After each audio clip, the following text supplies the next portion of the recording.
durante o início da colonização do Brasil, onde os colonizadores tiveram seu primeiro contato com os índios e seu modo de viver, as obras representam a natureza brasileira como algo belo, cheio de vidas e recursos diferenciados, de início sendo utilizada para suprir as necessidades e não como matéria de produção em massa. No trecho a seguir, retirado da carta de Pero Vaz de Caminha, é possível perceber a admiração com relação à natureza nacional.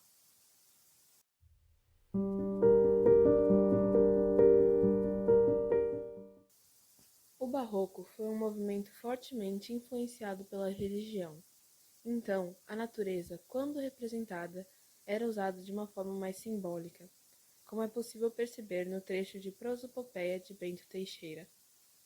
Pela parte do sul, onde a pequena Ursa se vê de guardas rodeada, onde o céu luminoso mais serena tem sua influição, e temperada, junto da nova Lusitânia ordena a natureza, mãe bem atentada, um porto tão quieto e tão seguro, que pelas curvas nau serve de muro.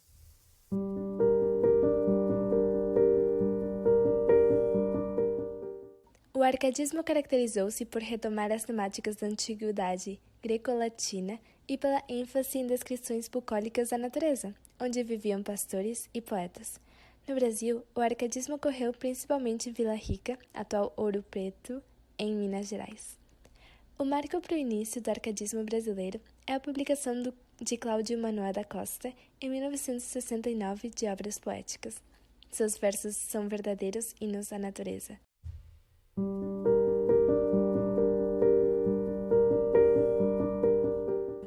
A primeira geração dos escritores romantistas surgiu com um sentimento de liberdade literária, uma necessidade de autonomia que enfim retratasse a nossa cultura, a língua e a história de maneira autêntica. O sentimento nacionalista dos primeiros românticos vieram em forma de poesia, exaltando a natureza do Brasil com uma linguagem mais acessível. Amazônia, Cântiga, Cerrado, Mata Atlântica e Pampa fazem parte do imaginário de importantes histórias nacionais. Minha terra tem palmeiras, onde canta o sabiá. As aves que aqui gorguejam, não gorguejam como lá.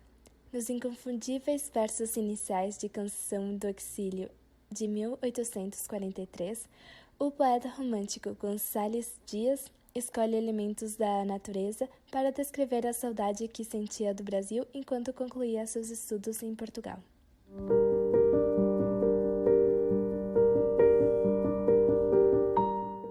Aloysio de Azevedo tem como característica sua estética de tendência naturalista. Em suas obras, prevalecem as descrições animalescas da personalidade humana, a abordagem patológica das personagens, a ênfase nos instintos, perversões e comportamentos sexuais, bem como a explicação dos fatos apoiada no determinismo científico. Na obra O Cortiço, do ano de 1890, o autor narra o amanhecer no cortiço. Ele utiliza a caracterização de homens e mulheres como machos e fêmeas e expressões que aproximam a narrativa da vida animal. Daí a pouco, em volta das bicas era um zum-zum crescente, uma aglomeração tumultuosa de machos e fêmeas. Uns após outros, lavavam a cara incomodamente, debaixo do fio de água que escorria da altura de uns 5 palmos. O chão inundava-se. As mulheres precisavam já prender as saias entre as coxas para não as molhar. Via-se-lhes a tostada nudez dos braços e do pescoço, que elas espiam, suspendendo os cabelos todo para o alto do casco. Os homens, esses já não se preocupavam em não molhar o pelo. Ao contrário, metiam a cabeça bem debaixo da água e esfregavam com força as ventas e as barbas, fossando e fungando contra as palmas das mãos.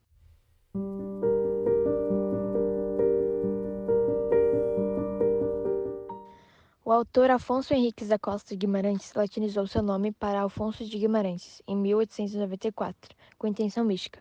Suas obras trazem uma temática da morte com um lamento mórbido e que coexiste com uma temática religiosa e litúrgica. Isso é consequência de um episódio de sua vida, na qual o falecimento de uma prima que amava muito marcou. Em Esmalha, Alfonso delineia a dualidade matéria-espírito, fazendo uso de símbolos como a lua, o céu, o mar, o sonho, o anjo, em sugestão nitidamente simbolista. Os versos são feitos de antagonismos, do lado claro e obscuro da humanidade, do lado carnal e transcendente.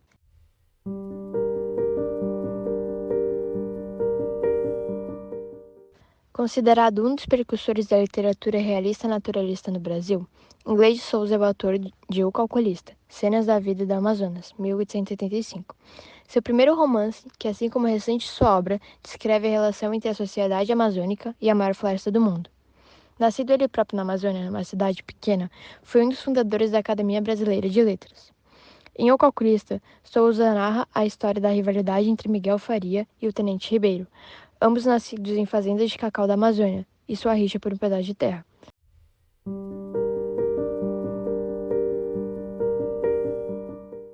Da secura do sertão para a abundância do mar.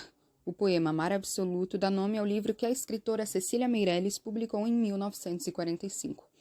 A autora usa o mar como alegoria para analisar seus próprios sentimentos, sendo possível perceber isso em versos como, abre aspas, não é apenas este mar que reboa nas minhas vidraças, mas outro, que se parece com ele como se parecem os vultos dos sonhos dormidos.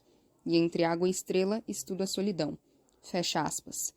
Dentre tantos simbolismos que o mar assume na literatura, em Cecília ocorre que o eu lírico, ao contemplar o seu reflexo no mar, enxerga a possibilidade de ser como o mar ou desbravá-lo, navegá-lo. Entretanto, o afogamento é sempre um risco.